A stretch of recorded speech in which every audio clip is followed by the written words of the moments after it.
Welcome to P3, I'm Randall Mark. This is the show that explores the fascinating people, places, and perspectives that make up our world. On today's show, we take you halfway around the world to an exciting tour of one of the most holy places on our planet, the city of Jerusalem. This is P3.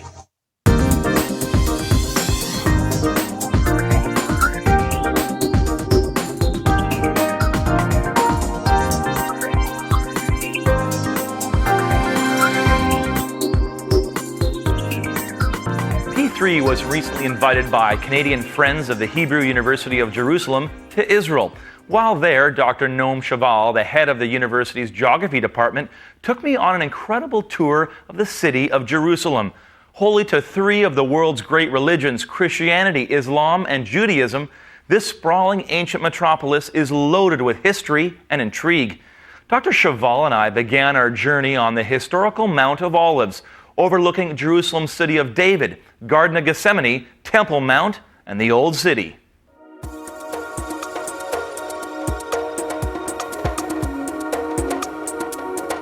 Professor Shoval, we're in one of the most holy places on the earth. Three great world religions say that this area, this particular area that we're looking at, is the most sacred place.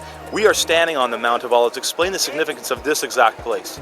This place have a very important meanings in the apocalypse, in the days where Jesus Christ will return, or the Jewish Messiah, or when the Muslims will have their version of end of days. Mount of Olives is a place where everything will begin. Messiah will come, descend with his white donkey to the old city. So from down, this place. down this from this place, yes, into exactly. the old city that we see over there Exactly, in the old. to the old city. Yeah, right. And through this, you can see here this very big Jewish graveyard. And you can see also a Muslim graveyard on the other side that was, I would say practically it was built here because it is very close to the old city, but the legends say that it was, Muslims are buried here in order to deny the access to the Jewish Messiah, which is from priestly origin and cannot walk on the graves. In a graveyard. But as you know, there are some modern technologies to overcome. If we'll get to this, you could take a helicopter. yes, the Messiah could get back yes. to the. Yes. Now explain. Obviously, we have the Dome of the Rock. That's a very typical scene here that we're looking at. Yeah. What is the significance quickly of that area particularly? Today, this is the third holiest shrine to Islam, but the most holiest place to the Jewish people. Although most of the Jewish people are not allowed to come and walk in this mountain, not because of the Islamic authorities, but because of the Jewish belief. It's not allowed to walk where the Holy of Holiness was, in the temple. So just priests can enter this area. So today, the confrontation, we have confrontation, but it's not, most of the Jews are not climbing into the mountain. And the Western Wall is on the other side. On the western side, you can see here the eastern wall and the southern wall of this big compound that was built by Herod. And if you look to the two great domes, those are the domes of the Holy Sepulchre. And what's significant about that for the Christian religion?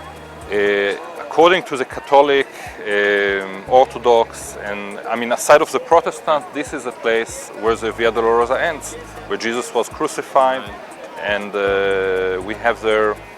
We have the last 6 stations of the Via Dolorosa inside the church itself. So naturally, in the land, in the Holy Land, this is the place. What we're looking at here is really, there's nothing like it on the planet, where you have such the compactness of it, and you have this blending of these three religions that have held millions and billions of people throughout history, and in a sense centers right in this area that we're looking at. Exactly.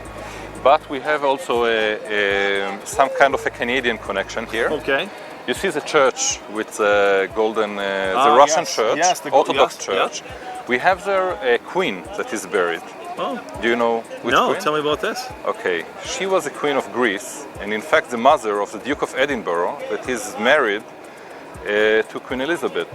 That at least officially have some kind of. And she's buried there. The mother-in-law of Queen Elizabeth is buried in this church. After the revolution in Greece, she became a Greek nun and decided to, when she died, to be buried in Jerusalem in this Maria Magdalena church just above Gethsemane. Wow. And again, looking over here to the left of the old city, you have the city of David. Exactly. This is the oldest place that people Yes. have lived, 4,000 years old? Exactly. It's almost 4,000. It's 3,800 years. Almost like the history of Canada, I assume. Or I mean, the modern. A little bit Yeah, older than yeah, Canada. Yeah, I mean, at least the documented history of Canada is younger. I mean, Canada was there before, yeah. but so we're talking about city, Canaanite city, from at least 3,800 years old, located in this specific area because of the spring, the Gihon spring, which was, of course, the reason why the city was built right here. And later on, in Hellenistic period, Roman period, when aqueducts were available, the city moved up to more convenient locations. Look around and try to think why Jerusalem was built here. I mean, the city is so important. I mean, there is nothing here, basically. Right. You don't there's see water, any harbor. Yeah, yeah. It's not even on the main way, neither the Via Maris on the coastal area between Damascus and Cairo. It's not even in the Transjordan, you know, the spice route.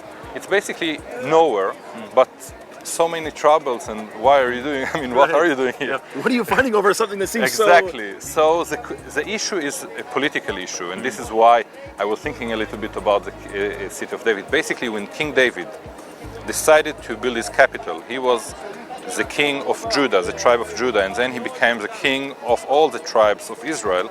He decided to choose a neutral city, a city that was between the south, dominated by the tribe of Judah, and the rest of the tribes north to Jerusalem. So he chose a place in the middle. Okay, it's like maybe Ottawa, or maybe Brasilia, or Canberra, a city with no economic significance, but a city, or like Washington DC, a city that can be a place that will unite, exactly, a hub between the main real economic concentrations of the country. And because of this decision, we are in the deep problem today. Up next on P3, we go behind the walls of the old city of Jerusalem and visit the place where many believe Jesus was crucified, buried, and resurrected.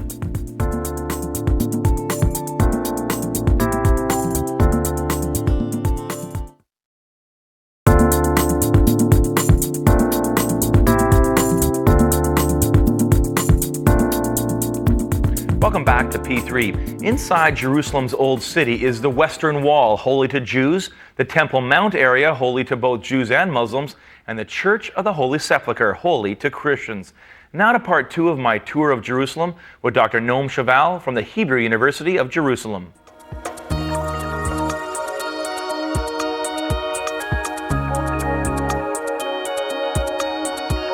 So we're outside the Jaffa Gate. What's the significance of this gate for the old city of Jerusalem? Jaffa Gate is one of the main entrances to the old city, and I'm talking about historic times as well, because this is a gate that is a road that came from the coastal plain, Jaffa. This is why it's called Jaffa Gate. It comes basically from Tel Aviv, modern Tel Aviv or ancient Jaffa. So it had a significant, especially since the mid-19th century, when Jaffa and of course the coastal plain got a very strong importance due to the Zionist movement beginning to come and arriving to Jaffa and then to the other parts of the country, and the Western powers that had a lot of influence. And of course Jaffa was the main hub entering to Israel. Now it's Ben Gurion, not far away, but so this is Jaffa Gate. Now, and, one of the things about, as I'm looking at the walled city, what is all inside of this place? Because it seems like a multiplex of different religions and different cultures all going on inside this one spot. Yeah, it's not just different land uses or different religions and different denominations. You will see inside, in Canada maybe you're aware of Catholics and Protestants and Orthodox, but you'll discover many kinds of Orthodox churches, and it's very rich in terms of religious activity. But you will see that the segmentation is also horizontal. You will see that you can go down and you can discover different layers of history, different layers of activity, as we will see later on when we'll visit, for example, the Church of the Holy Sepulchre, or maybe the Room of the Last Supper that is built just above King David's tomb. Wow. Well, how many gates are there to the city? And I heard there's one that's closed. Explain that. Yes, we have the Rachamim gate, or the gate of mercy, or the Golden Gate. which is closed, and it will open up. It's on the eastern side, open up when the Messiah will come. The tradition says that it will open up. Aside of that, we have the Jaffa Gate, the Nablus Gate, the New Gate, which was built in 1880, the Dung Gate, Zion Gate, and the Flower Gate. Wow. Well, let's go into the Jaffa Gate. Okay, come on.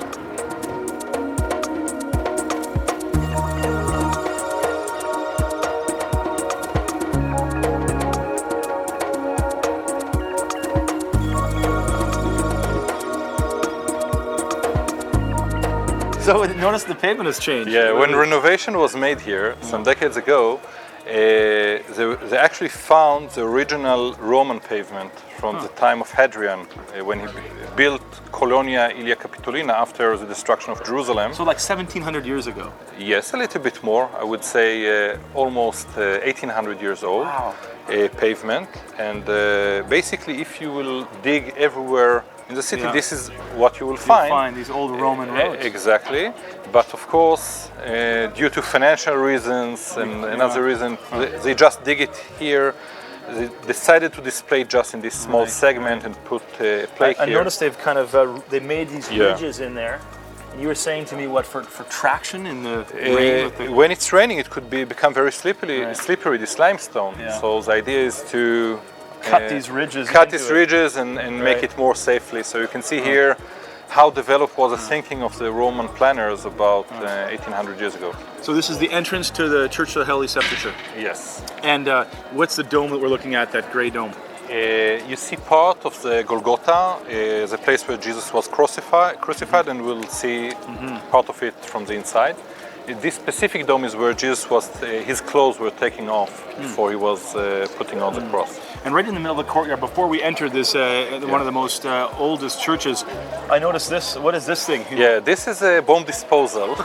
You have to imagine, you have your ceremonies of thousands of people, and then let's say if somebody discover a bomb, what would you do with that? Yeah, how do you get it out of here? Exactly. So instead of solving this, taking it out, they're just putting it inside, dumping it, and can continue as usual. It's shocked to me that in this ancient, beautiful place, you still have to deal with the reality of violence, and this is something so bizarre. Let's go. Let's go in. Okay.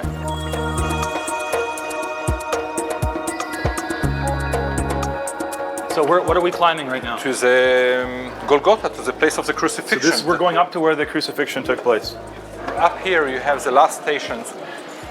This is the station number 12, the crucifixion. You have 13 we saw below, and 14 is a grave. But you also have here 9, 10, 10 and 11. When Jesus was taking his dress, the robe, and he was naked, and then they were nailing him to the cross and putting. So it's all happened according to the tradition right here, in this area. And here you can see many of the pilgrims that wants to basically pay respect to the place of the crucifixion. But as you can see, we are going inside there. What are they doing there? They're actually kissing the exact place of where the cross were situated. The cross was situated right in the ground there on Golgotha. And people will, from all over the world, come to holy pilgrimage to kiss this exact spot. Or kiss, or pray, or give respect. Each one according to his belief. The most is run by several denominations. The most important here are the Greek Orthodox, Armenian, and the Catholics. And then we have Copts, Christians from Egypt, Ethiopians, Syrians. Wow. And everyone wants a piece of this most holy of place in the most naturally. The Protestants solved the problem and built or discovered the Garden Tomb north of the old city. So they have their own spot. But right here, you have. What are we looking at here? This is something built by the Russians in the 19th century over the grave of Christ, and maybe if we'll. So this is stand here. The ancient tomb, the empty tomb, of course, according to the tradition. And you can see again right here the long queue. This is to get in the line. Yes, and you have one entry, one exit, and just small groups at a time getting access. You can see here some pilgrims that are lighting the candles of the holy fire. This is a fire that on Easter, and then he will extinguish this. Up next, we visit location known as the Western Wall when P3 continues.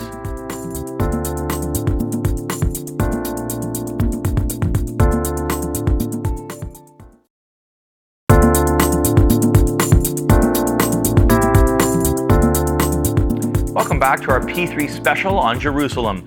At the center of the Old City is the Western Wall. It's believed to be the only part of the Second Temple built by King Herod for the Jews to still be standing. Here's part 3 of my tour with Dr. Noam Shoval, the head of the Geography Department at the Hebrew University of Jerusalem.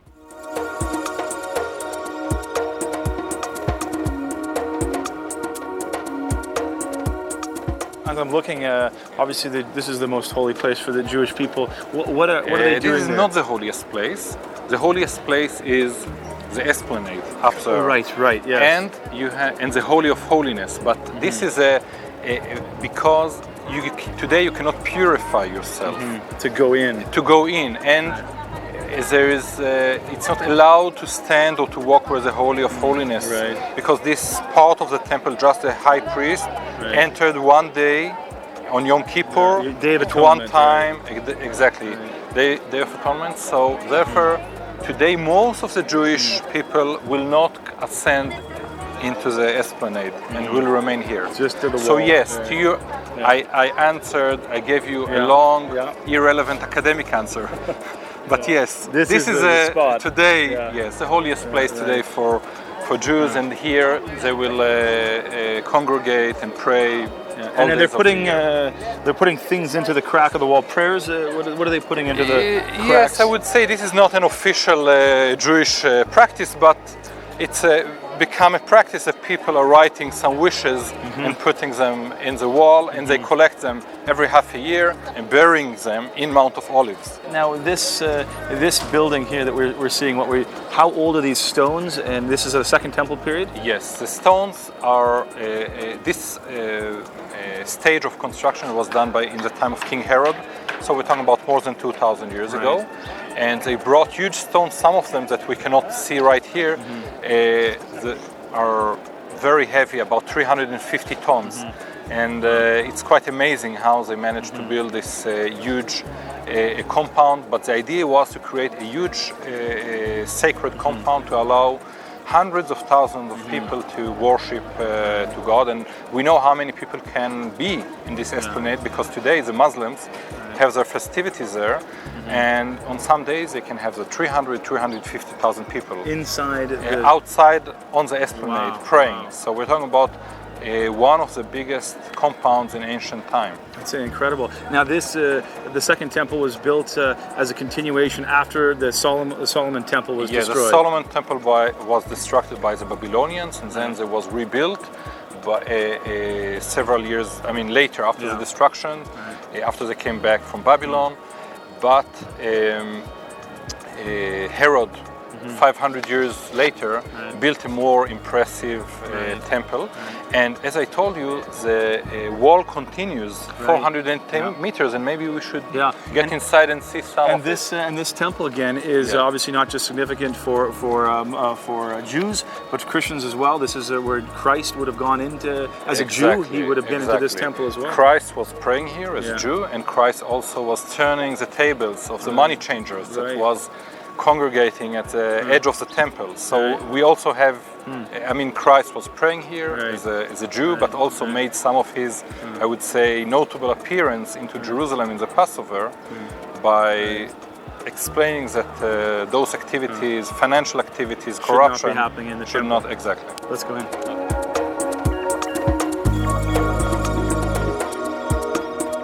So we're here in this one of the most ancient parts of the temple wall, and there's people This praying. is just a supporting wall of the temple. And people are praying, are obviously doing some chants from the prayer books. They do it 3 times a day. Okay. And then behind us we have an incredible library. What is this? Yeah, it's a library, but in fact you have here a very big storage of Torah scrolls. Oh. And you can see, by the way, some. What is that? What are we looking at down some there? archaeological findings that they were finding when renovating. It's incredible. So like, everything is multi-layered. I mean, that's what really hits me about this place is that not only, I mean, are we looking at a 1,500-year-old, 2,000-year-old wall, but below these surfaces, societies have built up. And I'm looking down there 20 meters, and there's obviously ancient parts of the city that's still being discovered. Professor, this the tour of Jerusalem is unbelievable. We just took a small little glimpse of the wonder that is this place. One of the things that hits me is the complexity of the political situation here. You have a small area. There's no way to really divide the city. What are your feelings about this? I think we'll have to learn to manage it together. It's maybe like there's a story about Solomon and the baby. When the two mothers are coming and Solomon says, let's cut it into two. And you have to, if you love this city, you need to have it united. And you have to see how you can run and manage it together with all the complexities, religion, nationalities, because if you will divide it, it will die. It's like two Siamese twins or a Siamese triplets, which doesn't exist. It's all interconnected. We have one heart, and this is the old city of Jerusalem, so we cannot really divide it. We need to learn how to live in harmony.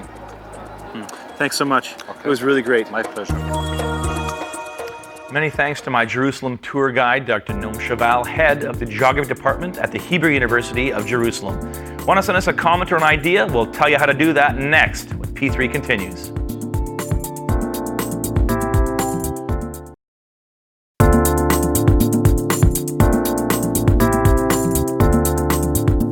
Welcome back to P3. Make sure you check out our website for your favorite archived interviews and a schedule of upcoming shows.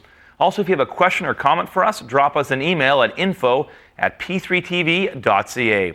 Thanks for watching. I'm Randall Mark.